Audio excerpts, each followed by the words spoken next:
नमस्कार, स्वागत है आप सभी का द इकोनॉमिस्ट में। तो कैसे हैं आप सब? आशा करता हूं कि आप सब बढ़िया हैं। तो चलिए शुरुआत करते हैं एक कोट के साथ। Success consists of going from failure to failure without loss of enthusiasm.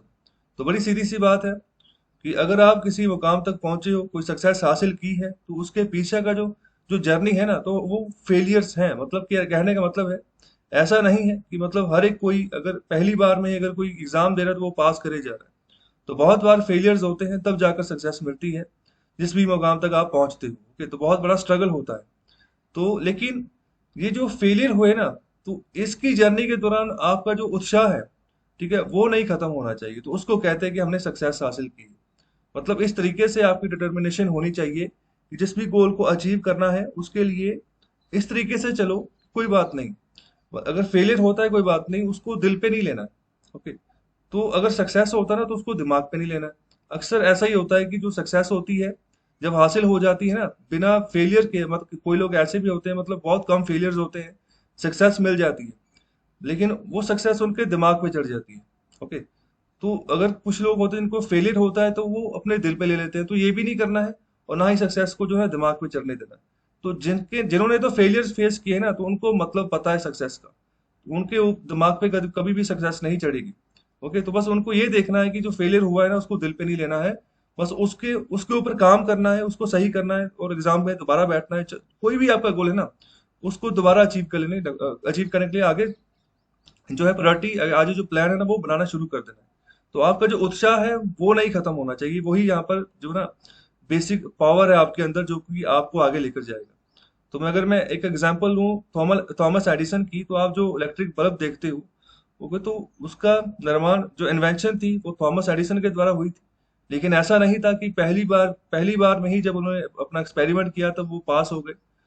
तो उनके 1000 से ऊपर एक्सपेरिमेंट फेल हुए थे। ओके, 1000 से ऊपर एक्सपेरिमेंट फेल हुए, तब जाकर जो ना ये आज का जो आप इलेक्ट्रिक बल्ब देखते हो, तो इसका यहाँ पर इन्वेंशन हो पाया था। तो ये बहुत बड़ी इन्वेंशन थी पूरी दुनिया के लिए। ओके, मतलब रात को अगर उजाला करना है तो इलेक्ट्रिक बल्ब। ओके, तो आजकल तो आप उसका जो है ना एडवांस वर्जन देखते हो, जो एलईडी लाइट्स वगैरह है, शुरुआत इलेक्ट्रिक बल्ब से हुई थी। ओके, तो 1000 से ज्यादा फेलियर्स थे, तब जाकर सक्सेस हुई। तो आप उसकी डिटर्मिनेशन देखो, उसका उत्साह था ना, वो खत्म नहीं हुआ। ओके, तो इस तरीके से ही आगे बढ़ना है। तो चलिए आगे बढ़ते हैं।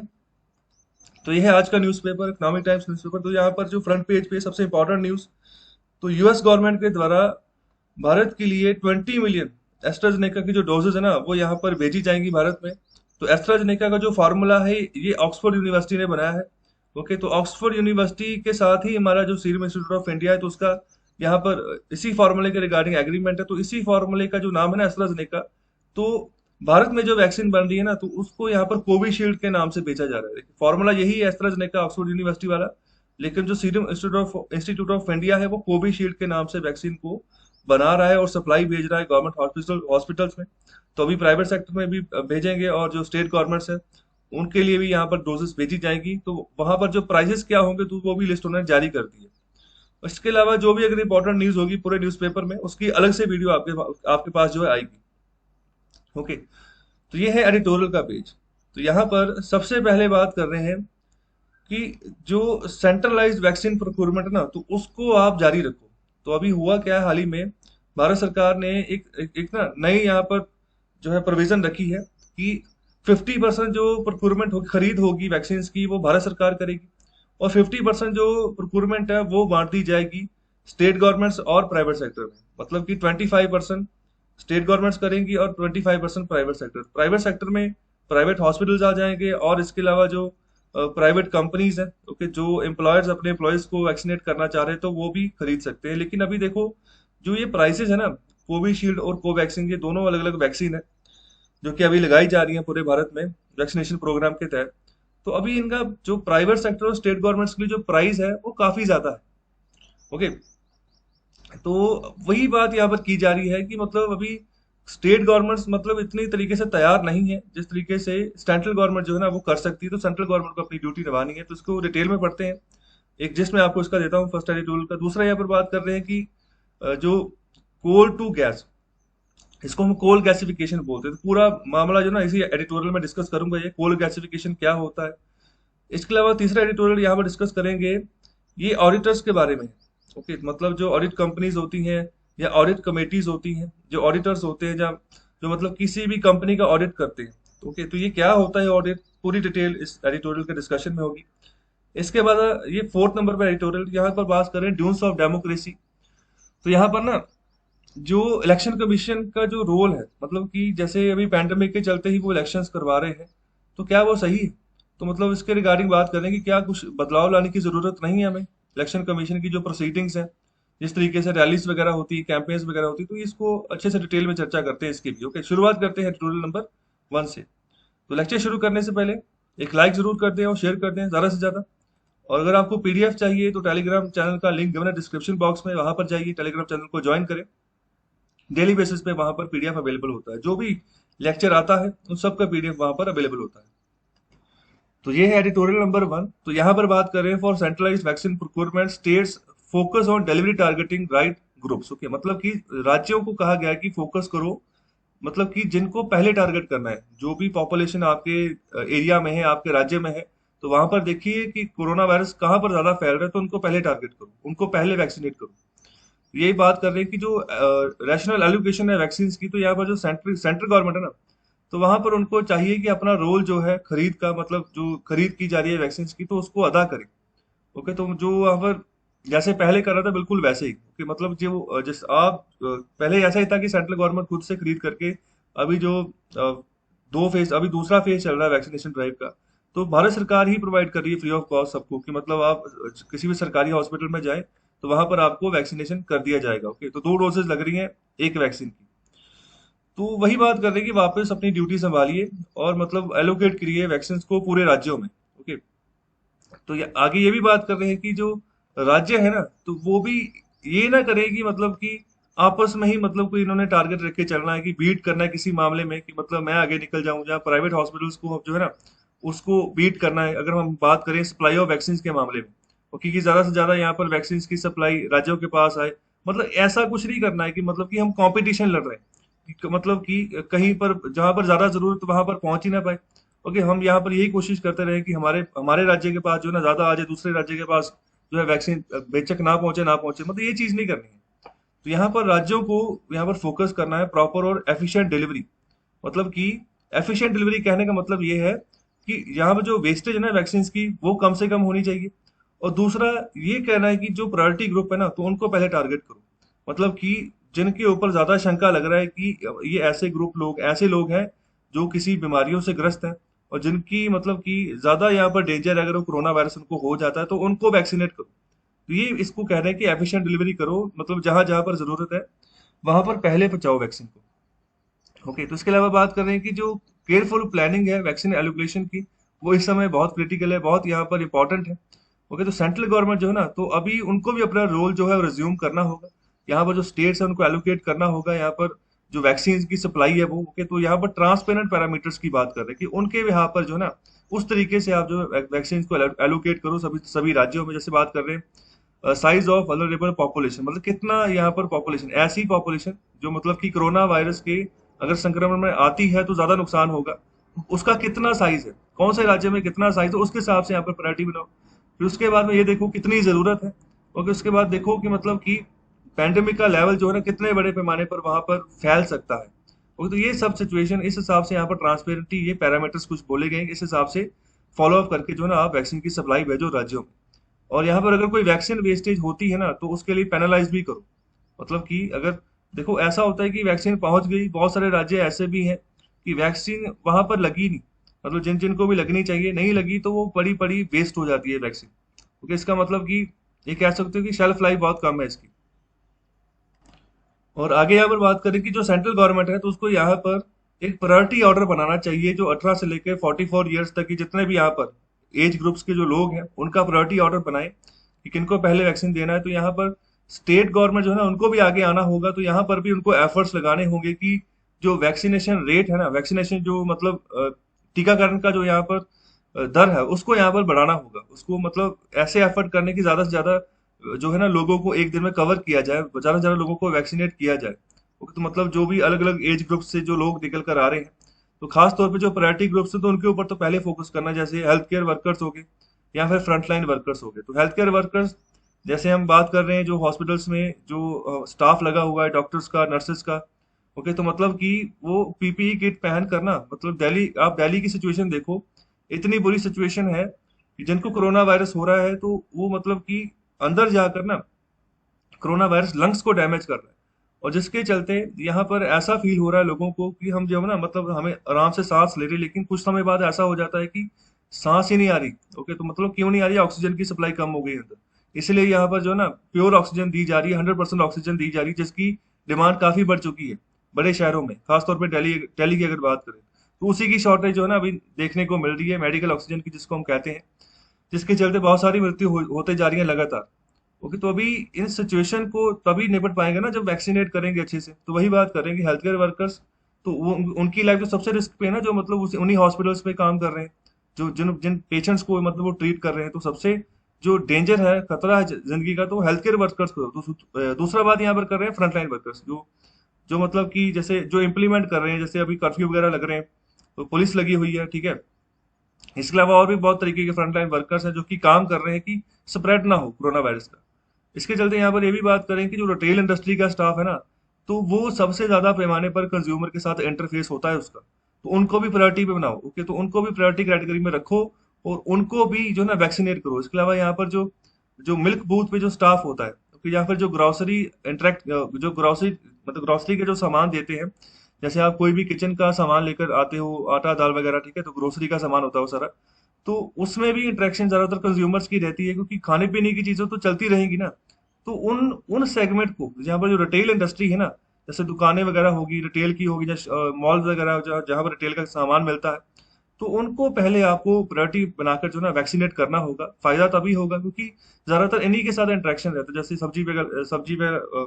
जो सब्जी बेचने आते हैं, ओके, फेरी लगाने आते हैं, तो उन मतलब उनके साथ ज्यादा इंटरेक्शन रहती है आम लोगों की। तो उन सबको पहले यहाँ पर प्रायोरिटी बनाकर वैक्सीनेट करना होगा।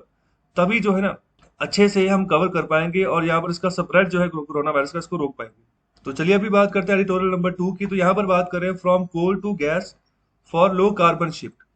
तो देखो अभी ना, भारत की अगर बात करें तो भारत में बहुत बड़े पैमाने पर कोल बेल्ट है। अगर हम बंगाल वाली साइड की बात करें, झारखंड उड़ीसा वाली साइड की बात करें, तो कोल बेल्ट इतने बड़े पैमाने पर है कि हम दुनिया के यहाँ पर दूसरे बड़े यहाँ पर देश हैं जिनके पास जो है ना काफी बड़ी मात्रा में कोल रिजर्व में पड़ा हुआ, मतलब कि काफी कोल पड़ा हुआ है।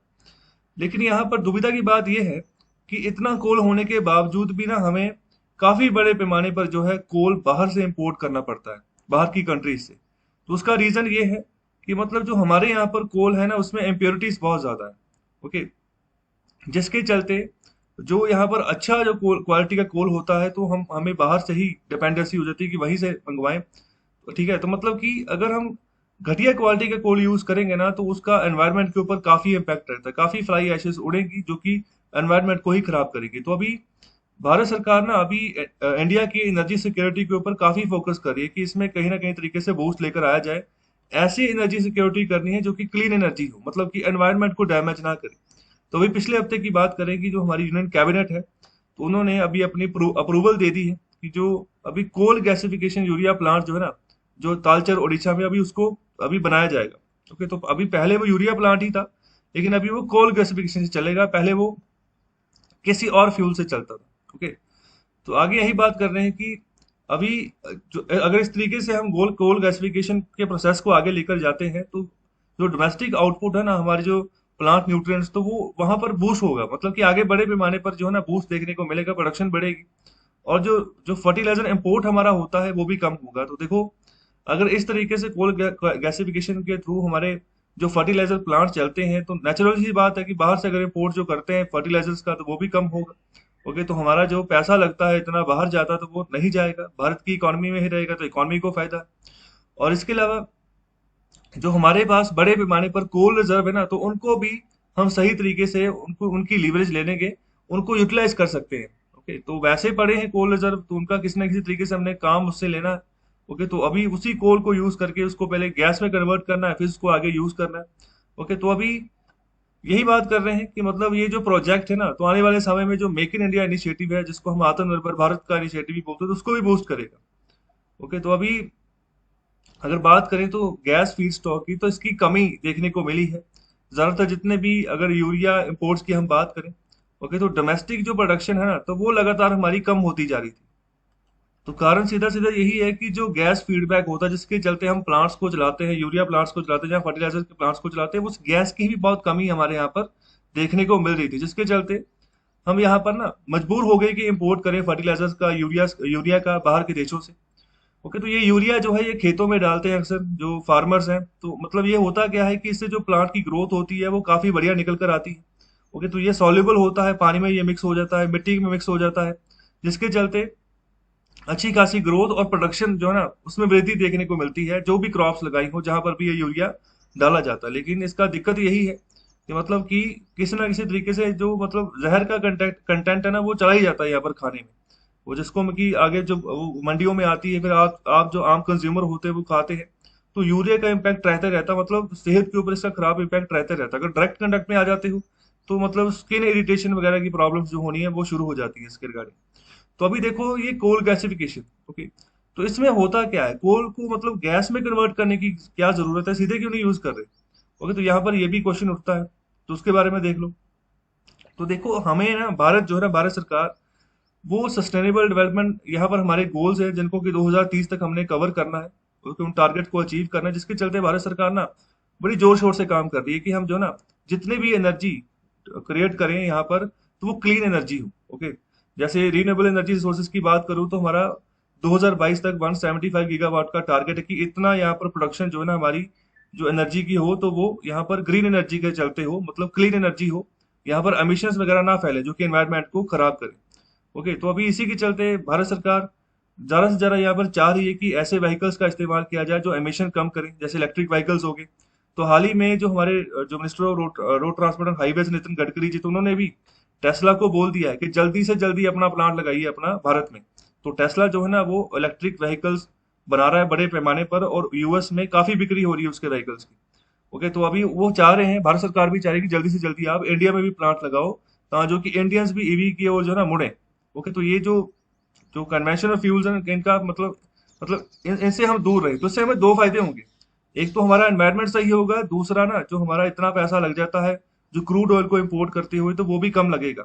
हमारी डिपेंडेंसी जो है जो यहाँ पर ऑयल रिच कंट्रीज के साथ है, तो वो डिपेंडेंसी कम हो जाएगी। तो अपने सर पे जो ना जैसे भी यहाँ पर इलेक्ट्रिक व्हीकल्स चलते हैं, तो मतलब पता है कि मतलब जितनी भी एनर्जी है तो यहीं पर बन रही है और यहीं पर कंज्यूम हो रही है। तो मतलब अभी देखो कि ये कोल गैसिफिकेशन जो है ना, तो इसमें क्या प्रोसेस है। तो यहाँ पर देखो ये बिल्कुल जहाँ पर जो कोल बेड लगे हुए हैं, तो जहाँ से कोल उठाते हैं, ओके, तो अभी ये गैसीफायर है, ओके, जो कि मतलब कि इसको गैस में कन्वर्ट करेगा। इसमें क्या है, सिंपल जो कोल डालते हैं एक जगह से दूसरी जगह से ना, यहाँ पर ऑक्सीजन आती है। ओके, तो ऑक्सीजन कहाँ से आ रही है, यहाँ पर एक अलग से एयर सेपरेशन प्लांट लगाया हुआ है। ओके, तो एयर सेपरेशन में मतलब ये क्या करता है कि हवा जो आम हवा लेते हैं ना उसी को मतलब सेपरेट करते हैं, उसी में से जितने अलग अलग पार्टिकल्स होते हैं, जैसे नाइट्रोजन हो गया, ऑक्सीजन हो गया। ओके, तो उसी में से ऑक्सीजन निकालकर इस गैसीफायर में डालते हैं, तो मतलब ये रिएक्शन होती है, और जिसके चलते जो कोल है ना, तो उसमें से जो गैस निकलती है ना, तो उसको एक साइड में कर लेते हैं, फिर जो बाकी का बचा कोल जो मतलब एशेज बची हैं वो नीचे गिरता जाता है। ओके, मतलब इस तरीके से एक्सट्रैक्ट करते हैं कोल गैस को। तो उस कोल गैस को आगे जो है ना ठंडा करके रखते हैं, ता जो कि फर्दर अभी अभी कंबस्शन करनी है उसे, मतलब कि अभी उसी कोल गैस को यूज करके हमने अपने प्लांट को चलाना है। ओके, तो प्लांट तभी चलेगा कोई कंबस्शन होगी, कोई मतलब आग वगैरह, कोई यहाँ पर कोई ऐसा पदार्थ जो कि गर्मी पैदा करे, तभी जो प्लांट है ना आगे वर्क करता है। तो जैसे कोल को सीधे यूज करेंगे तो वो फ्लाई एशेस फैलाएगा, एनवायरनमेंट खराब करेगा। लेकिन अगर इस तरीके से करेंगे, कोल गैस अलग से निकाल ली, तो एक तरीके से क्लीन एनर्जी के रूप में काम करेगा। जो यहाँ पर सल्फर का कंटेंट है वो काफी कम हो जाएगा, जो नाइट्रोजन का कंटेंट है वो काफी कम हो जाएगा। और आगे यही बात करेंगे जो टालचर का यूरिया प्लांट है उड़ीसा में, तो अभी इस नई टेक्नोलॉजी को वो शुरू करने जा रहा है कोल गैसिफिकेशन की। तो अगर ये शुरू होगी ना जब, तो यहाँ पर बहुत ही कम डिस्चार्ज देखने को मिलेगा सल्फर ऑक्साइड का और नाइट्रोजन ऑक्साइड का और पर्टिकुलर मैटर का। तो ये सभी के सभी ऐसे यहाँ पर ना गैसेज हैं, मतलब कि जो बहुत बड़े पैमाने पर हानि पहुंचाती है एनवायरनमेंट को। तो यहाँ पर अगर इस तरीके से अगर सक्सेसफुल यहाँ पर कोल गैसिफिकेशन हो जाती है तालचर में, तो आने वाले समय में जितने भी और हमारे यहाँ पर यूरिया प्लांट्स हैं या फिर फर्टिलाइजर प्लांट्स हैं, यहाँ पर कहीं पर भी अगर हम गैस जो ना कोल गैस यूज कर सकते हो तो वहां पर कर सकते हैं। जैसे यहाँ पर एग्जाम्पल के तौर पर बात कर रहे हैं कोरबा, तो कोरबा यहाँ पर ये जगह पड़ रही है छत्तीसगढ़ में, तो वहां पर भी प्लांट्स है, तो वहां पर भी सेम टेक्नोलॉजी को आगे फर्दर यूज कर सकते हैं। और आगे यहाँ पर बात करें कि भारत यहाँ पर चाह रहा है कि यहाँ पर ना गैस यूज जो ना इसका यहाँ पर यूज जो है बड़े पैमाने पर बढ़ाया जाए आने वाले समय में। तो यहाँ पर कंट्रीब्यूशन भी जो हमारा एनर्जी मिक्स है ना, तो उसमें गैस का यूसेज काफी बढ़े। तो एनर्जी मिक्स कहने का मतलब तो बहुत सारे यहाँ पर स्रोत आ गए, जैसे नेचुरल गैस आ गया। ओके, तो जैसे कोल गैसिफिकेशन ये गैस आ गई। इसके अलावा जो लिक्विफाइड पेट्रोलियम गैस होती है वो वाली गैस आ गई। मतलब इसके अलावा कोई भी चीज। ओके, तो इसके अलावा और भी बहुत सारा एनर्जी मिक्स में, जैसे हमारा ये पेट्रोल डीजल है। ओके, सोलर एनर्जी है, विंड एनर्जी है। ओके, तो ये पूरा का पूरा ग्रुप बन गया, तो हम उसको बोलते हैं एनर्जी मिक्स में कहाँ कहाँ किन किन स्रोत से हम एनर्जी लेकर आ रहे हैं, ऊर्जा लेकर आ रहे हैं। जो हाइड्रो इलेक्ट्रिक डैम्स हो गए, ओके, तो ये सब चीजें हैं। यहाँ पर यही बात कर रहे हैं कि जो इस एनर्जी मिक्स में भारत चाह रहा है कि गैस का इस्तेमाल ना वो काफी बड़े पैमाने पर बढ़े। तो अभी अगर ये अभी की बात करें तो 6% कॉन्ट्रीब्यूशन है पूरे एनर्जी मिक्स में। जिन भी कैटेगरीज की मैंने अभी बात की, उन सबको आप इकट्ठा कर लो, तो उनमें से 6% यहाँ पर जो है पार्टिसिपेशन अभी गैस की है अभी के लिए। लेकिन इसको ये चाह रहे हैं बढ़ाए 15% के हिसाब से बाय 2030। ओके, तो इसके चलते यहाँ पर बात करें जो ओएनजीसी है, ऑयल नेचुरल गैस कॉर्पोरेशन है, और इसके अलावा जो Reliance India limited, Bharat petroleum. Okay, तो अभी इन्होंने अभी एक कुछ प्लान्स को अनाउंस किया है कि बहुत जल्दी जो ना ये गैस निकालेंगे। कहाँ से? कृष्णा गोदावरी बेसिन से। Okay, by 52% to 122 million standard cubic metres. Okay, तो इतने यहाँ पर मेजरमेंट के हिसाब से, इतने मतलब पैमाने के हिसाब से ना एक्सट्रैक्शन की जाएगी गैस की, गैस निकाली जाएगी कृष्णा गोदावरी बेसिन से। तो ये यहाँ पर बात की जा रही है पर डे बाय 2024। ओके, मतलब 2024 तक जो है ना इतनी मतलब 122 million standard cubic metres gas जो है एक दिन में निकाली जाएगी। तो ये मतलब अभी प्रायोरिटी बनाकर चल रहे हैं, अभी टारगेट्स बनाकर चल रहे हैं। तो अभी धीरे धीरे वहां पर प्लांट्स लगाएंगे, एक्सट्रैक्शन का पूरा प्रोसीजर लगाएंगे, तभी जो है धीरे धीरे ये काम आगे बढ़ेगा। ओके, तो ये नेचुरल गैस जब निकलेगी, तो अगर नेचुरल गैस की बात करें ना, तो वो भी बिल्कुल साफ गैस होती है। मतलब कि इसमें जो इम्प्योरिटीज वगैरह बहुत कम होती है। ओके, मतलब बहुत नेग्लिजिबल होती है। तो यहाँ पर मोस्ट एफिशिएंट ये फॉसिल फ्यूल होता है। मतलब कि अगर ये इसका यूज करते हैं तो कोई हानि नहीं पहुंचती है जो हमारा वातावरण होता है उसको। तो यहाँ पर इसी के चलते ये बात करें कि हमें जरूरत है कि डोमेस्टिक गैस आउटपुट को बढ़ाया जाए। इसके अलावा और भी बात करें, जो बायोगैस है, ठीक है, उसको उसको भी लेकर आना है। बायोगैस भी अपने आप में क्लीन एनर्जी है। ओके, तो वो जो बायो कन्वर्टर्स हम यूज करें, तो मतलब बायो कन्वर्टर्स ऐसे जैसे में, जैसे एक बायोगैस प्लांट, जैसे वहां पर आपने स्लज वगैरह डाल दिया ना, जो गोबर वगैरह डालते हो, तो ठीक है, तो वहां पर तो चलो गोबर आया। इसमें ऐसा है कि कोई भी चीज, मतलब जो बायोलॉजिकल वेस्ट है, कोई भी बायोलॉजिकल वेस्ट है, चाहे वो यहाँ पर कोई ट्री है, मतलब जो वेस्ट पड़ा हुआ है, या फिर कोई यहाँ पर और वेस्ट है, ओके, तो उस सबको मतलब यहाँ पर डाल देना। मतलब कि जो ऐसी चीज, मतलब कि जो ना धरती में समा जाती है कुछ समय बाद। अगर प्लास्टिक की बात करें तो प्लास्टिक काफी समय रहता है, मतलब वो मिक्स नहीं होता है मिट्टी के साथ। तो ऐसी कोई भी चीज जो मिक्स हो जाती है मिट्टी के साथ, तो उसको यहाँ पर बायो कन्वर्टर्स में डालते हैं। वहां पर कोई एंजाइम होता है, कोई कीड़ा ऐसा डालते हैं, कैटलिस्ट कन्वर्टर जिसको बोलते हैं, कि जो मतलब पूरी केमिकल प्रॉपर्टीज को ही ना चेंज कर देता है, और उसको यहाँ पर कन्वर्ट कर लेते हैं हम गैस की फॉर्म में। तो उस बायोगैस को भी हम यूज कर सकते हैं बड़े पैमाने पर। इसके अलावा बात कर रहे हैं कि जो ड्रिलिंग होती है, जो एक्सट्रैक्शन होती है नेचुरल गैस की। ओके, जब जो तेल जो यहाँ पर गैस के कुएं बनते हैं, ओके, तो वहां से जब एक्सट्रैक्शन करते हैं हम, ओके, तो यहाँ पर खोद खोद के जब ड्रिलिंग करते हैं, तो यहाँ पर कह रहे हैं कि कई बार जब ट्रांसपोर्टेशन करते हैं गैस की, तो यहाँ पर पाइपलाइंस में कई बार ना लीकेज हो जाती है मीथेन की। ओके, जिसको कि हमें कब करने की जरूरत है। यहाँ पर यही बात करें कि इस नेचुरल गैस की बात करें, तो इसका जो हीट ट्रैपिंग पोटेंशियल है ना, वो बहुत बड़े पैमाने पर है, अगर इसको कंपेयर करें कार्बन डाइऑक्साइड के साथ। ओके, तो कार्बन डाइऑक्साइड जहाँ बढ़ती है, तो वहां पर भी गर्मी बढ़ती है। ओके, तो यहाँ पर लेकिन इसका जो हीट ट्रैपिंग पोटेंशियल तो उससे भी काफी ज्यादा है। तो यहाँ पर 86 टाइम ज्यादा स्ट्रॉन्गर की ये बात कर रहे हैं। तो पिछले 20 साल के यहाँ पर, अगर पूरे 20 साल की पीरियड की बात करें ना, तो उस हिसाब से यहाँ पर बात कर रहे हैं कि 86 यहाँ पर गुना ज्यादा यहाँ पर हीट पोटेंशियल है इसका। तो जितना देखो हीट पोटेंशियल ज्यादा होगा, उतना ही यहाँ पर वो कारगर साबित होगी। तो अगर एलपीजी आप यूज कर रहे हो, तो उसका मकसद क्या है कि वो हीट प्रोड्यूस करती है, लेकिन क्लीन मैनर में। तो आपके पास एलपीजी सिलेंडर है, तो आप जब कुकिंग वगैरह करते हो, ठीक है, तो वो आपको आपके सामने हीट पैदा करती है, तवा गर्म करती है, तभी आप खाना पकाते हो। ओके, तो ये चीज होती है, मतलब किसका कितना हीटिंग पोटेंशियल। तो काफी ज्यादा हीटिंग पोटेंशियल अगर नेचुरल गैस की बात करें। दूसरी और साफ एनर्जी। और आखिर में यहाँ पर बात कर रहे हैं कि अगर हम गैस का यूज करते हैं यहाँ पर, तो ये एक बहुत ही बढ़िया इमीडिएट स्टेप है। अगर हम लो कार्बन इकोनॉमी की बात करें, जहाँ पर कि कार्बन और जो हाइड्रोकार्बन है, तो मतलब कि उनकी जो एमिशन है बहुत कम होगी इस तरीके से। साथ ही साथ यहाँ पर एक रिस्क की बात करें कि जो ऑलरेडी हाइड्रोकार्बन में इतनी इन्वेस्टमेंट हो चुकी है, तो यहाँ पर सबसे पहले तो उसको कोशिश की जाएगी कि वो इन्वेस्टमेंट को यहाँ पर ना जो भी यहाँ पर रिटर्न है वो प्राप्त की जाए, जिसके चलते कि मतलब आगे जो दोबारा से जो फर्दर इन्वेस्टमेंट हो, तो वो पूरे यहाँ पर जो है ना कोल गैसिफिकेशन के माने में हो, मतलब इस तरीके से हो जिससे जिसमें हाइड्रोकार्बन अगर प्रोड्यूस भी कर रहे हैं तो वो क्लीन एनर्जी से करें, ना कि हम बाहर से इंपोर्ट करें। तो यहाँ पर जो ऑलरेडी इन्वेस्टमेंट है तो उसका जो मुनाफा है ना, तो पहले उसको भी हमने टेकर करके चलना है कि जो वो चीज अलग से इकोनॉमी में चल रही, तो उसका जिस तरीके से वो पर्पस चल रहा था, जिन्होंने भी इन्वेस्टमेंट किया, तो उनको प्राप्त उनका जो रिटर्न है ना, बकायदा उनको वापस मिल जाए। तो आगे यही बात कर रहे हैं कि जो कोल गैसिफिकेशन है तो वो बहुत बढ़िया है। अगर बात करें कोल रिच इंडिया की, तो इतने बड़े पैमाने पर कोल पड़ा है, तो उसका इस्तेमाल क्यों नहीं करना चाहिए भी। तो उसको अगर इस्तेमाल करते हैं तो हमारा जो इंपोर्ट है फर्टिलाइजर्स का, जो हाइड्रोकार्बन्स का, तो वो कम हो जाएगा। और जो है हम आगे बढ़ेंगे, और जो भी हम यहाँ पर हाइड्रोजन प्रोड्यूस करेंगे तो वो ऐसी गैस से प्रोड्यूस कर सकते हैं जो मतलब कि क्लीन एनर्जी पैदा कर रही हो, तो इससे ज्यादा फायदा रहेगा हमारे एनवायरमेंट को। तो चलिए अभी बात करते हैं एडिटोरियल नंबर 3 की। तो यहाँ पर बात कर रहे हैं auditing during covid 19, can we afford to rush. तो इस एडिटोरियल में बात कर रहे हैं ऑडिटिंग की, मतलब कि जो ऑडिट होता है, मतलब कहने का मतलब ऐसा कि जब भी एक फिजिकल ईयर खत्म होता है, जैसे 1 अप्रैल से शुरू होता है फिजिकल ईयर, और अगले साल का जो 31 मार्च होता है तो उसमें खत्म होता है एक फिजिकल ईयर। जैसे अगर मैं बात करूं 2020-21, तो ये शुरू हुआ था 1 अप्रैल 2020 से और खत्म हुआ 31 मार्च 2021 को। तो इस पूरे यहाँ पर ईयर में ना किस तरीके से यहाँ पर कंपनी ने परफॉर्म किया, या फिर किसी बैंक ने परफॉर्म किया, कहाँ कहाँ से पैसा आया, कहाँ कहाँ पर लगा, तो क्या प्रॉफिट में अगर चल रहा है तो क्या सच में प्रॉफिट में है। तो कुछ कंपनीज ऐसे भी होती है ना, मतलब कह देती है कि हम प्रॉफिट में है, लेकिन पता तो तब चलता है जो बकायदा जब ऑडिट हो। ओके, तो जब मतलब ऑडिट करने की टीम वहां पर जाती है, समय लगाती है, अपना पूरी यहाँ पर जो डॉक्यूमेंट्स होती है उनको वेरीफाई करते हैं, तब जाकर अपनी रिपोर्ट बनाती है।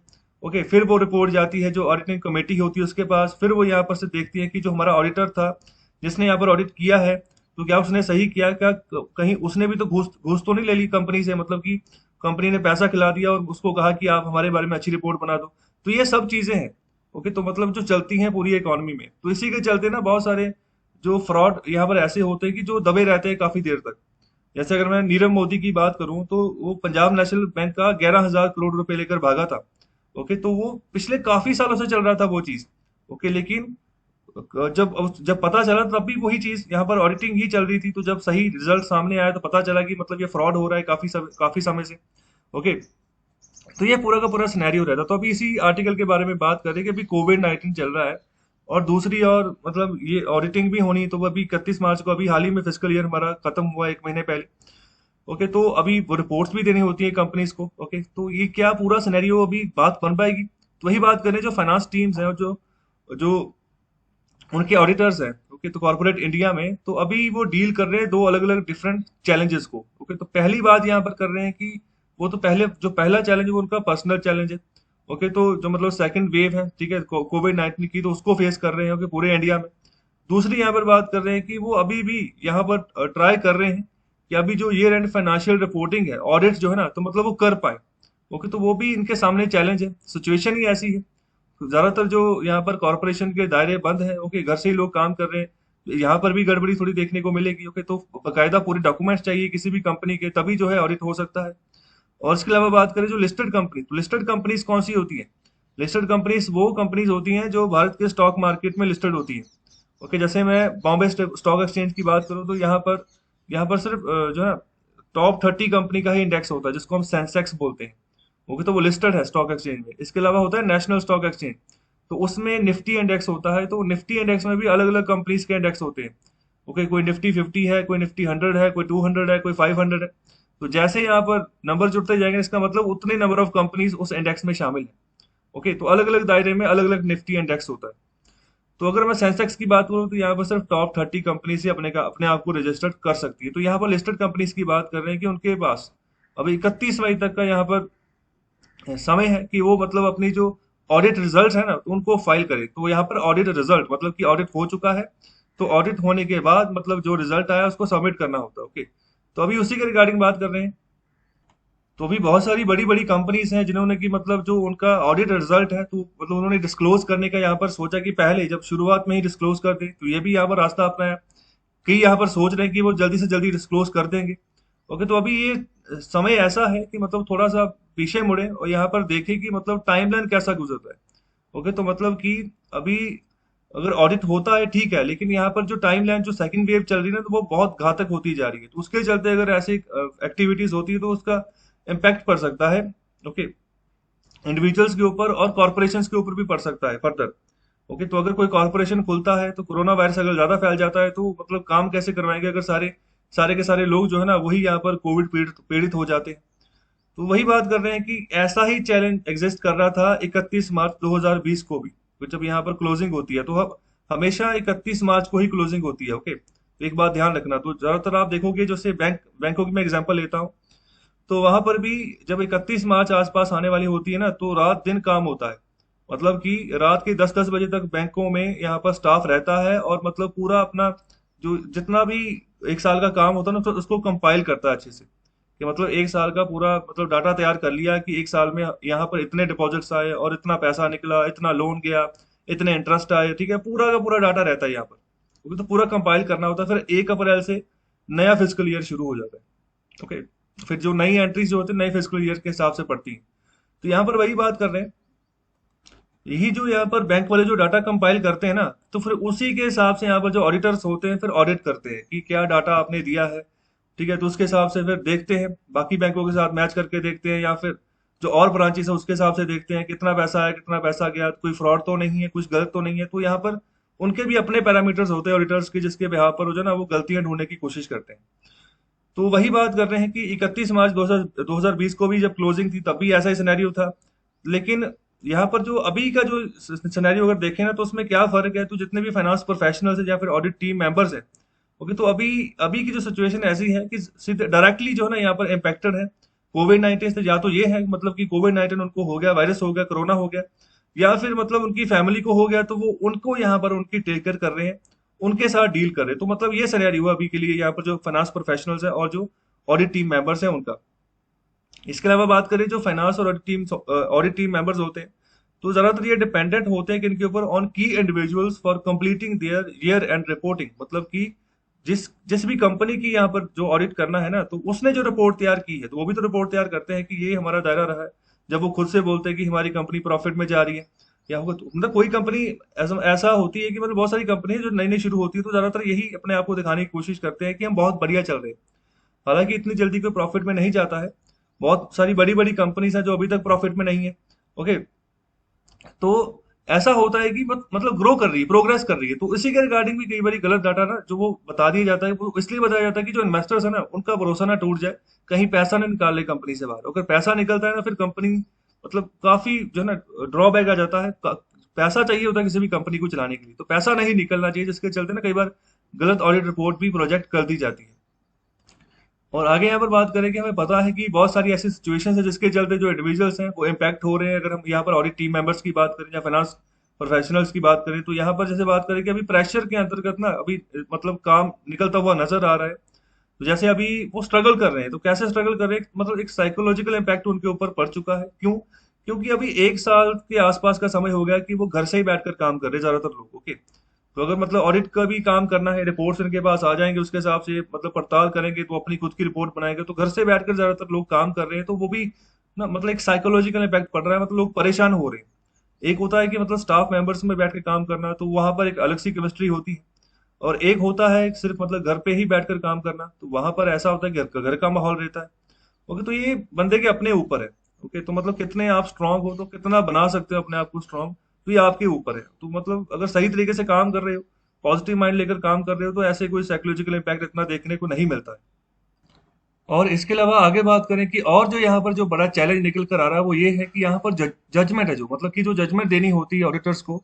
ओके, मतलब जो भी यहाँ पर इन्वॉल्व होती है, जब भी यहाँ पर जो भी रिपोर्ट जहाँ पे जो फाइनेंशियल ईयर एंड होता है उसके एंडिंग में जिस भी तरीके से यहाँ पर रिपोर्ट तैयार करनी होती है, बुक्स यहाँ पर जब क्लोज हो रही होती है, ओके, तो अभी जजमेंट करना तो ये सबसे इंपॉर्टेंट है। मतलब सही जजमेंट अगर होगी तो सही, तभी जो है ना सही पैमाने पर हम कहेंगे कि ऑडिट हुआ है किसी कंपनी का।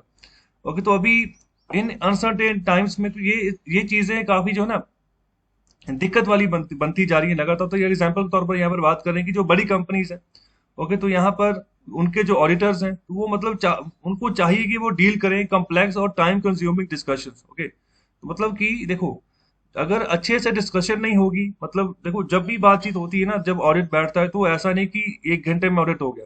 ओके, तो पूरा पूरा दिन लगता है। ओके, काफी कई कई बार 3-4 दिन लग जाते हैं एक ऑडिट को चलते चलते। जितना यहाँ पर बड़ा साइज होगा ना कंपनी का, उतना ज्यादा समय लगेगा यहाँ पर उसका ऑडिट करते करते।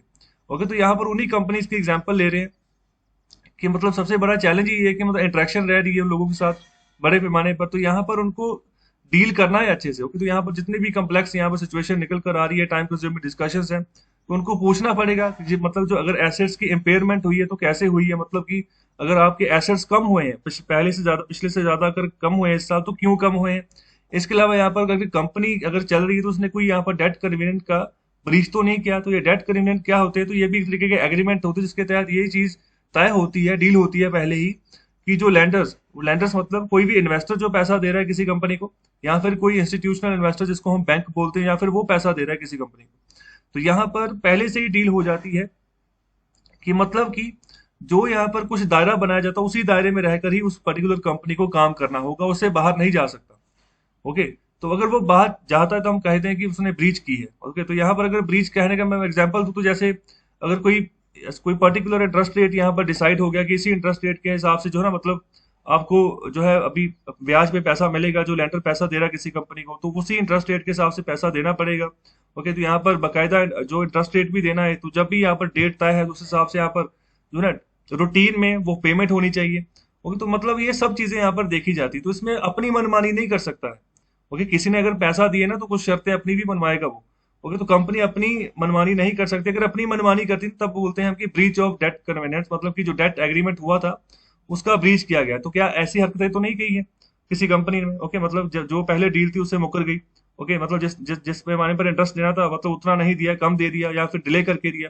तो ये सब चीजें देखी जाती हैं। ओके, तो इन्हीं से यहाँ पर पता चलता है कि कंपनी कितनी फिट है। ओके, तो यहाँ पर इन्हीं चीजों के ऊपर यहाँ पर कंसर्न यहाँ पर देते हैं। इसके अलावा इंटरनल जो कंट्रोल डेफिशिएंसीज होती है, मतलब कि जो कंपनी के अंदर जो यहाँ पर जो भी चीज चल रही होती है तो वहां पर कितनी डेफिशिएंसीज है, मतलब किस तरीके से वहां पर काम हो रहा है, तो ये भी चीज, इसके बारे में भी बातचीत होती है। और इसके अलावा जो रेवेन्यू कट ऑफ कहने का मतलब है कि किसी पर्टिकुलर टाइम पीरियड में किस तरीके से यहाँ पर रेवेन्यू जो है ना वो निकल कर आ रहा है। मतलब अगर मैं बात करूँ पिछले महीने क्या था, इस महीने क्या था, पिछले क्वार्टर में क्या था। ओके, तो अभी इस क्वार्टर में जो क्या हो सकता है। ओके, जो पिछले साल के इसी क्वार्टर में क्या था, तो मतलब ये पूरी सिचुएशन इसकी मेजरमेंट की जाती है। तो उसमें अगर रेवेन्यू में कट ऑफ आया, रेवेन्यू अगर कम हुआ, ज्यादा हुआ, तो इसके बारे में भी यहाँ पर बातचीत होती है, क्यों हुआ ऐसे। ओके, तो पूरी डिटेल में जाते हैं। मतलब ये हर एक चीज ढूंढने की कोशिश की जा रही है कि कहीं पैसा जो है, जो रेवेन्यू आ रहा है उसका, जो यहाँ पर प्रमोटर है कंपनी का, तो वो खुद से तो नहीं छिपा रहा है कहीं पर। ओके, तो बहुत सारे ऐसे भी होते हैं लोग, मतलब कि जो पैसा लोगों का इकट्ठा कर लेते हैं किसी यहाँ पर चिटफंड स्कीम के थ्रू, और जब पैसा इकट्ठा हो जाता है, जब वापस रिटर्न करने की बात आती है ना, तो बोलते हैं कि मेरे पास तो पैसा ही नहीं है। ओके, तो मैं तो खुद दिवालिया हो गया हूँ। हालांकि उन्होंने पैसा रखा होता है, लेकिन वो पब्लिकली ये शो कर देते हैं कि हम दिवालिया हो चुके हैं, तो हमारे पास तो पैसा ही खत्म हो गया, तो हम आपको पैसा कैसे दें। ओके, तो फिर वो लोग जो है ना आगे पीछे घूमते हैं कि हमारा पैसा चला गया, हमारा पैसा दो, हमारा पैसा दो। तो ये सिचुएशन हो जाती है। तो मतलब कि ऐसा काम तो नहीं हो गया, तो ये सब चीजें चेक होती हैं। ओके, तो यहाँ पर सबसे बड़ी जो प्रॉब्लम निकल कर आ रही है, जो बड़ी ग्लोबल कंपनीज, मतलब जिनकी एक यहाँ पर अदारा इंडिया में है, बाकी अदारा किसी और पर्टिकुलर कंट्रीज में है, तो मतलब उनकी बहुत सारी सब्सिडीज है। ओके, तो मतलब कि उनको सबसे बड़ी दिक्कत होती है कि मतलब टाइमली मैनर में वो अपना ऑडिट रिपोर्ट जो है ना उसको वो यहाँ पर रिपोर्ट कर पाए, तो दे पाए। ओके, उनको मतलब अपनी सभी ब्रांचेस अक्रॉस द वर्ल्ड, सभी ब्रांचेस को देखना होता है। तो अभी देखो कोविड-19 के चलते सब जगह यहाँ पर इम्पैक्ट देखने को मिल रहा है, तो अभी इसमें दिक्कत आ रही है सबको, जो बड़ी कंपनीज है उनको भी, जो छोटी कंपनीज है उनको भी।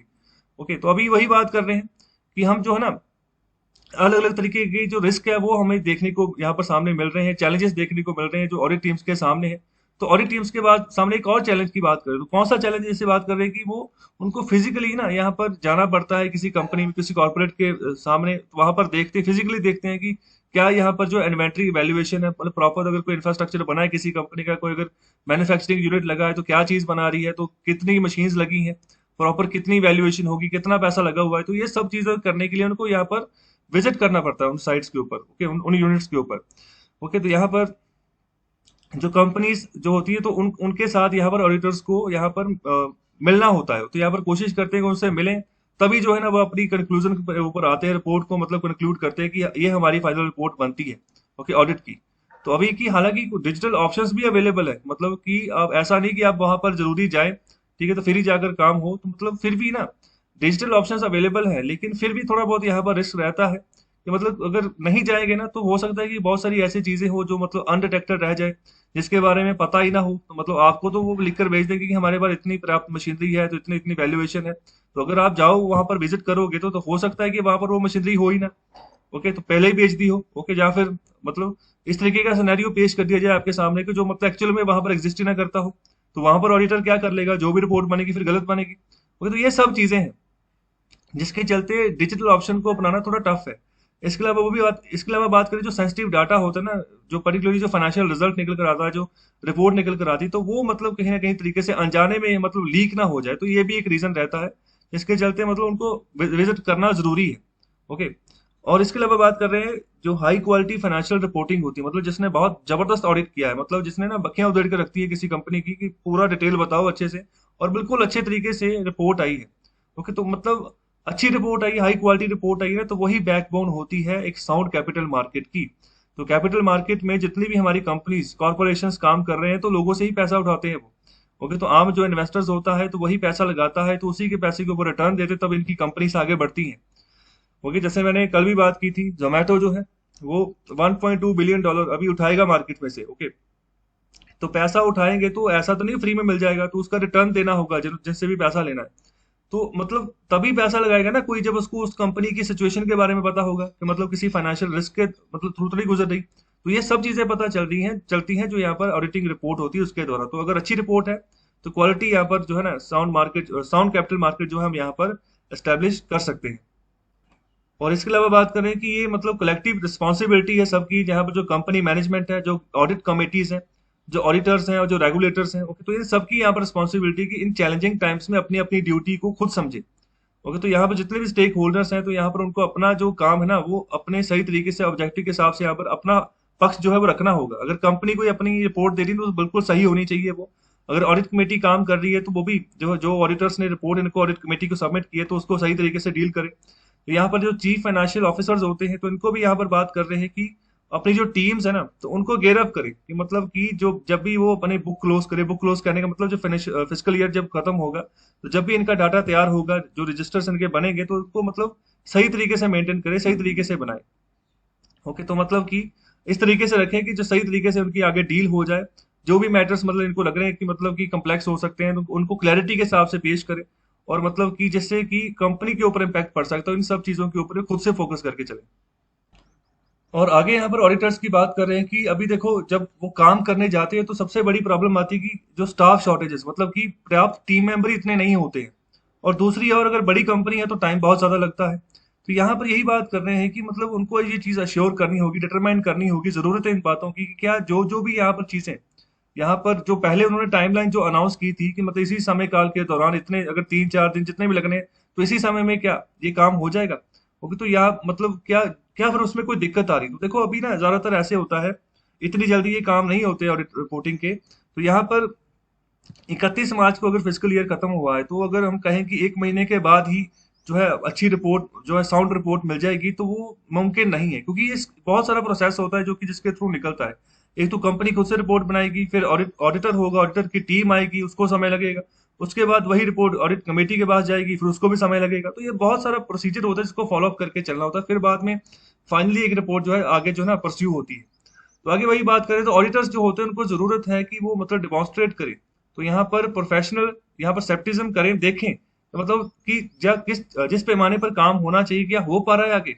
ओके, तो यहाँ पर कोई अविश्वास की भावना तो नहीं पैदा हो रही। तो यहाँ पर वही बात करें कि सफिशियंसी, यहाँ पर जो ऑडिट एविडेंस चाहिए तो क्या वो सफिशिएंट रूप में मिल रहा है आपको। ओके, तो मतलब ऐसा तो नहीं कि कंपनी आपसे कुछ छुपा रही है।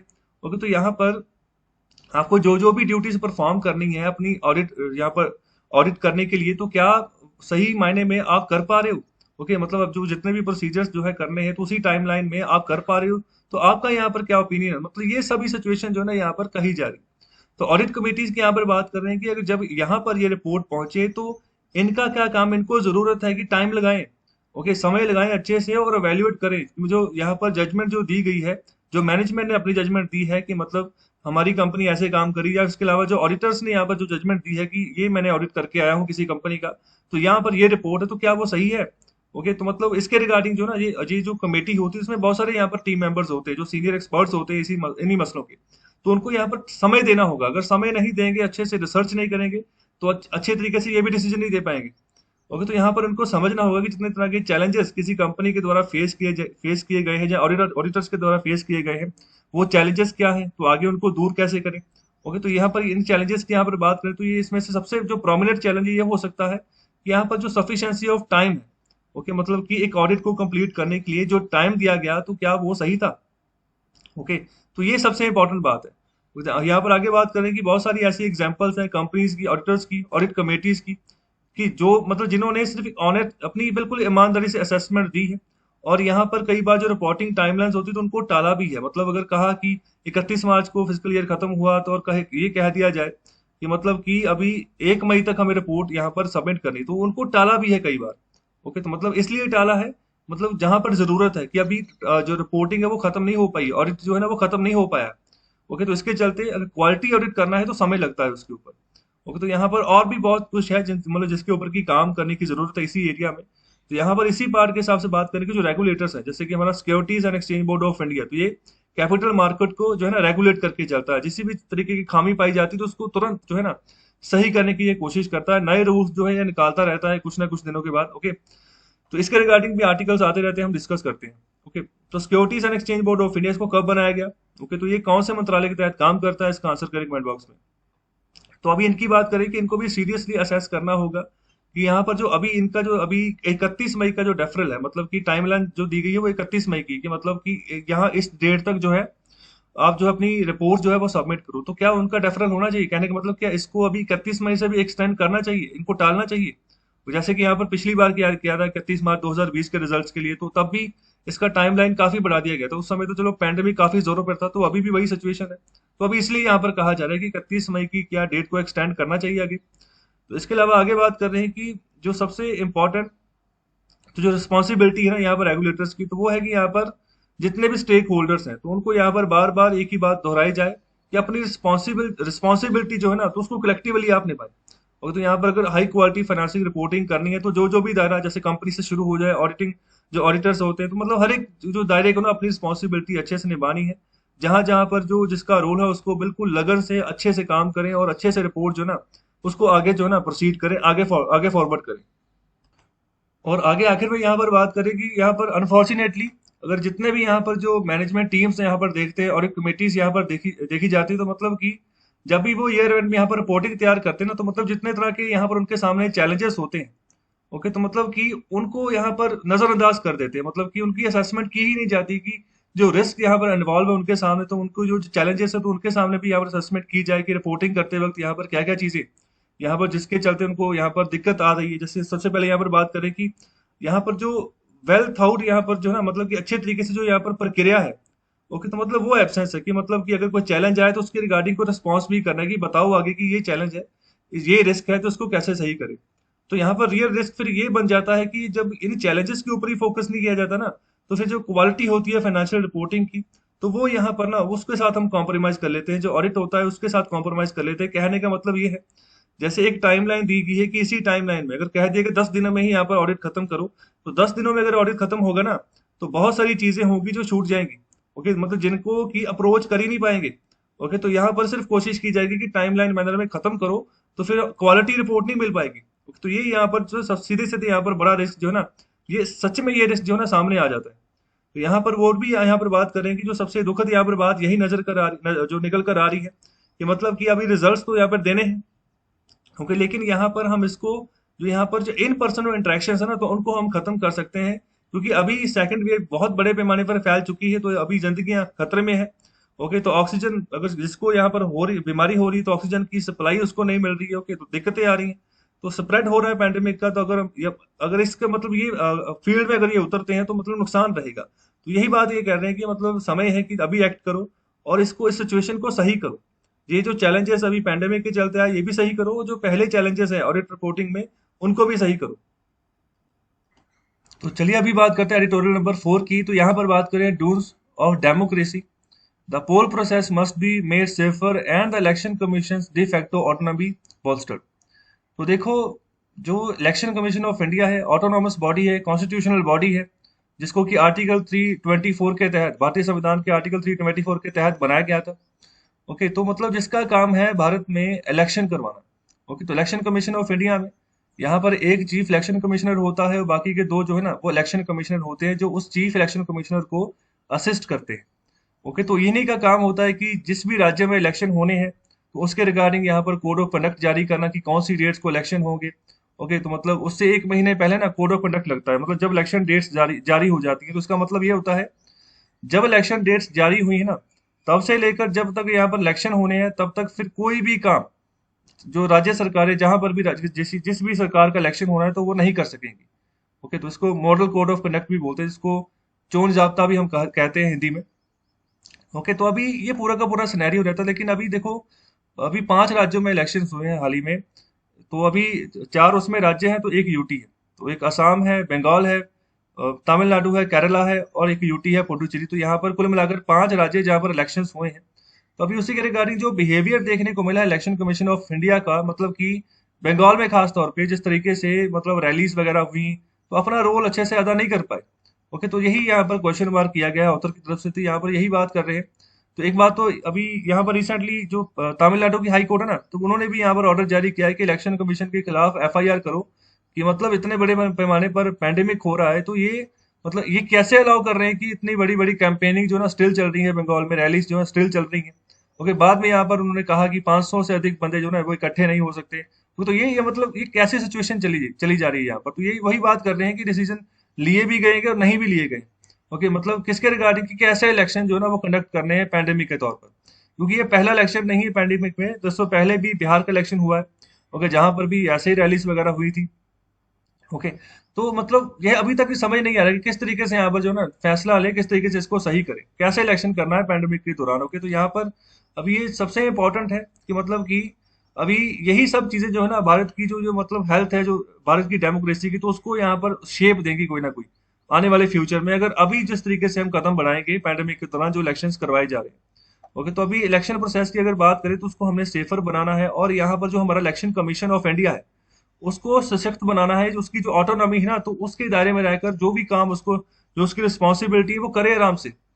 ओके, तो इसके पास जो है ना क्वाजी जुडिशियल पावर भी है, मतलब कि जैसे जुडिशरी के पास पावर होती है तो अपनी पावर का इस्तेमाल करती है निर्णय देने के लिए, तो ये भी दे सकती है अगर यहाँ पर जैसे फॉर एग्जांपल जैसे मैं बात करूं तो लास्ट टाइम ममता बनर्जी के ऊपर इन्होंने यहाँ पर पाबंदी लगाई थी कि 24 घंटे तक वो रैलीज नहीं निकाल सकती। बिल्कुल इस तरीके से इनकी बात को टाल नहीं सकता कोई। ओके, इनको रिस्पेक्ट करना ही होगा तो करते हैं। ओके, तो यहाँ पर यही बात कर रहे हैं कि जो सबसे जो इम्पोर्टेंट बात है ना, जो परम आवश्यक बात है मतलब जो करनी है तो यही है कि मतलब कि हमें सेफ करना है, इलेक्शन जो भी करने हैं सेफेस्ट मैनर में होने चाहिए, और यहाँ पर सशक्त करना है इलेक्शन कमीशन ऑफ इंडिया को। ओके, क्योंकि यहाँ पर जो ज्यादातर जो धारणाएं बनी हुई ना हमारे इलेक्शन कमीशन ऑफ इंडिया के बारे में, तो यही माना जाता है कि यहाँ पर जो हमारा जो डेमोक्रेसी है ना, तो मतलब कि वो एक तरीके से उसको समर्थन है पूरा पूरा, मतलब डेमोक्रेटिक पूरा समर्थन है इलेक्शन कमीशन को। तो मतलब आप जो करते हैं ना बिल्कुल सही, लोगों का विश्वास है इसके ऊपर, तो ये आज से नहीं है, जब से इलेक्शन कमीशन बना है तब से लोगों का विश्वास है कि इलेक्शन जब हो रहे हैं तो यहाँ पर सही हो रहे हैं। ओके, तो इन्हीं चीजों को ना हमें आगे भी प्रमोट करना है, लोगों का विश्वास नहीं जाना चाहिए। ओके, तो गवर्नमेंट ऑफ इंडिया की अगर हम बात करें ना तो मतलब उनको सबसे बढ़िया रिस्पेक्ट मिलती है ग्लोबली। तो यहाँ पर क्यों मिलती है ज्यादातर, वो इसलिए मिलती है क्योंकि वो दुनिया की सबसे बड़ी डेमोक्रेसी को चला रहे होते हैं। ओके, अगर हम गवर्नमेंट ऑफ इंडिया की बात करें। ओके, और आगे यही बात करें कि इलेक्शन कमीशन जो है ना मतलब काफी बड़े पैमाने पर प्रचंड रूप से नुकसान कर सकता है हमारे देश का, अगर यहाँ पर जो अल्टरेशन है, अगर यहाँ पर पोल रेगुलेशन में कुछ बदलाव नहीं किए गए। ओके, तो अगर उसमें ये फेल ही रहता है आगे भी। ओके, तो यहाँ पर दूसरी ओर ये भी बात कर रहे हैं कि अपने आप को ये आरोपों से दूर नहीं रखना, मतलब कि अगर कोई भी आरोप लगता ना तो अक्सर कोई आरोप नहीं लगाया जाता कभी भी इलेक्शन कमीशन के ऊपर। तो अभी वही बात कर रहे हैं कि अपने आप को इंसुलेट नहीं कर पाया जो उसके ऊपर अभी आरोप लग रहे हैं, कि मतलब ये न्यूट्रलिटी नहीं दिखा रहा है, मतलब कि किसी एक पक्ष के ऊपर ज्यादा फोकस कर रहा है, फायदा दे रहे हैं दूसरे पक्ष के ऊपर, यहाँ पर तो मतलब उनको आगे नहीं बढ़ने दे रहा, इस तरीके से यहाँ पर आरोप लग रहे हैं। ओके, ये भी ज्यादातर पॉलिटिकल पार्टीज ही लगाती हैं। ओके, जिनको मतलब लगता है कि हमें यहाँ पर नजरअंदाज किया गया है, दूसरे को बेनिफिट दिया गया है, तो ये आरोप इनके ऊपर लगे हैं। तो मतलब कि अभी ये लगातार ये चीजें बढ़ती जा रही है, तो अभी नेशनल क्राइसिस का समय चल रहा है, तो अभी इन सब चीजों में अभी अभी फोकस करना होगा, इलेक्शन कमीशन को सही करना होगा अपना सब कुछ यहाँ पर। ओके, तो अब वही बात कर रहे हैं कि अभी जो कोविड गाइडलाइंस की भी अगर बात कर लेना, जो कि अगस्त 2020 में इलेक्शन कमीशन के द्वारा अनाउंस की गई थी, तो वो भी मतलब नाकाफी है। अगर हम बात करें कि किस तरीके से कैंपेनिंग को रेगुलेट करना है, तो यहाँ पर उसके रिगार्डिंग भी 2 रीजंस दिए गए हैं ऑथर की तरफ से। तो कैंपेनिंग जो यहाँ पर रैलीज वगैरह होती हैं, ओके, जो मतलब बड़े इतने बड़े पैमाने पर भीड़ जुटाई जाती है, भाषण दिया जाता है, तो ये सभी यहाँ पर हिस्सा कैंपेनिंग का ही हिस्सा है। ओके, बाय रोड शोज जो निकलते हैं वो सभी ये कैंपेनिंग का हिस्सा है।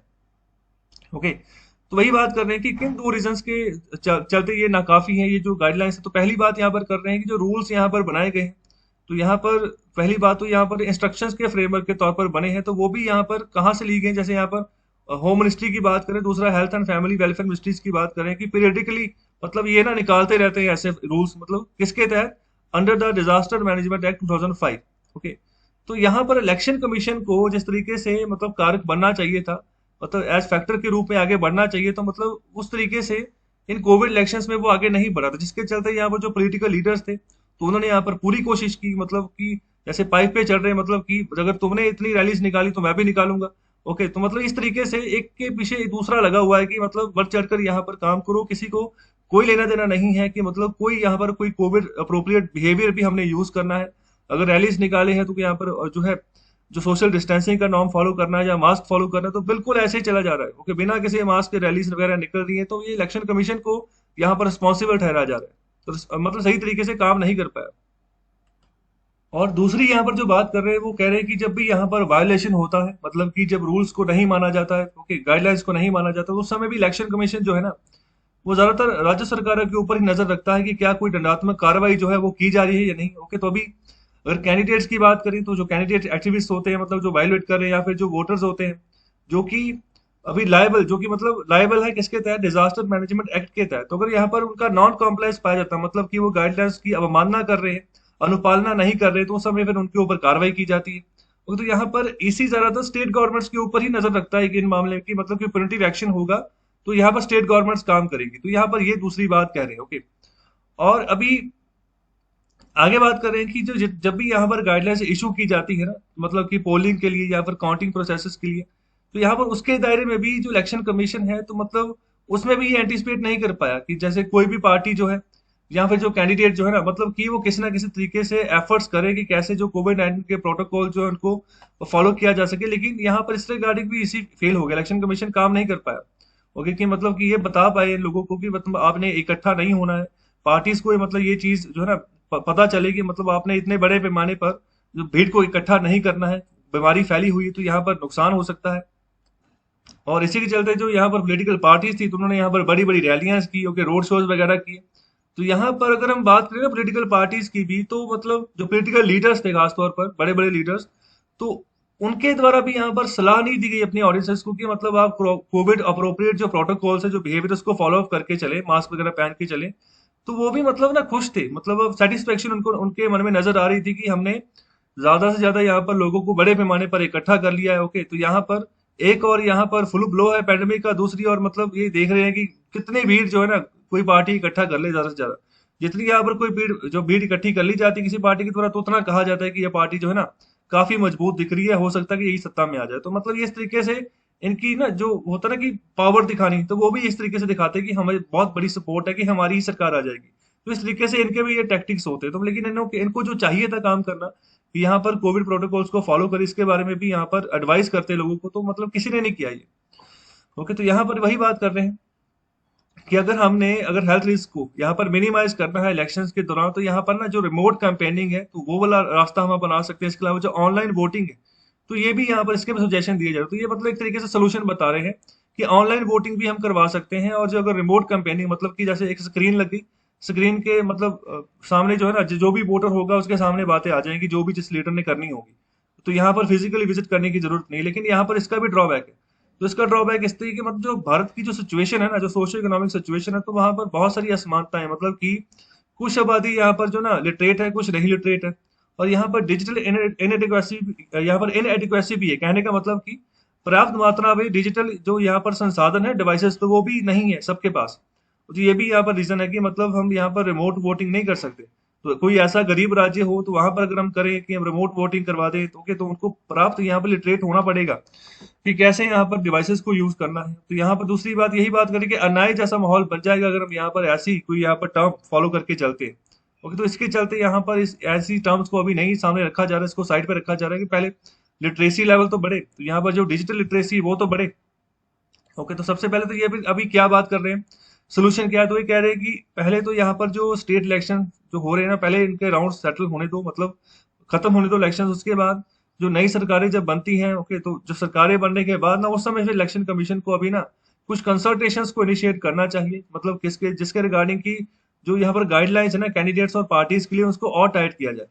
ओके, तो यहाँ पर जो ट्रेडिशनल कैंपेन है, ओके, तो मतलब जैसे रोड शोज वगैरह हो गए, ओके, कि स्टार कैंपेनर्स को यूज करना अभी कोविड एरा में, तो अभी इन सब चीजों के ऊपर रिवैल्यूएशन करनी होगी। तो स्टार कैंपेनर्स को भी यहाँ पर ना अनुमति होती है इलेक्शन कमीशन के द्वारा कि कोई पॉलिटिकल पार्टी जो है वो स्टार कैंपेनर्स को भी मैदान में उतार सकती है कि अपने पार्टी के बिहाफ पर प्रचार करना है। तो ज्यादातर स्टार कैंपेनर्स में जो मतलब फिल्म एक्टर्स या एक्ट्रेसेस होती है तो उनको लिया जाता है, या फिर कोई बढ़िया बड़ा बड़ा जो पॉलिटिकल लीडर हो तो उसको लिया जाता है। हर एक पार्टी के द्वारा ऐसे कोई स्टार कैंपेनर्स यहाँ पर नियुक्त किए जाते हैं कि जो उनकी पार्टी का प्रचार करते हैं, जहाँ पूरे देश भर में, जहाँ पर किसी राज्य में जहाँ पर इलेक्शन हो।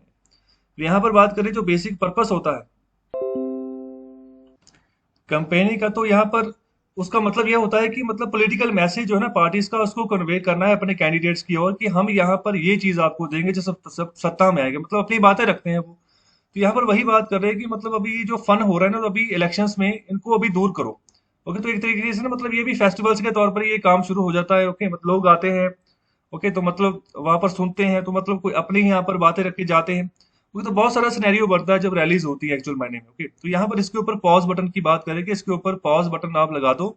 यहाँ पर जो कैंपेन्स लगाई जा रही हैं, ओके, उनके ऊपर मतलब कैंपेन्स को यहाँ पर खत्म करो। ओके, मतलब कि जब क्राउड भीड़ इकट्ठा करते हैं ना, तो ये सब चीजें सही नहीं है। ओके, तो मतलब यही चीज यहाँ पर बात करेंगे, यही बदलाव यहाँ पर लाना होगा आने वाले समय में, क्योंकि पैंडेमिक इतनी जल्दी जाने वाला नहीं है। और अभी फ्यूचर में बहुत सारे राज्यों के इलेक्शंस आ रहे हैं। और तो अभी उन सभी इलेक्शंस को कैसे करवाना है, तो उसके लिए हमें यहाँ पर स्ट्रेटेजी पहले से बनानी होगी।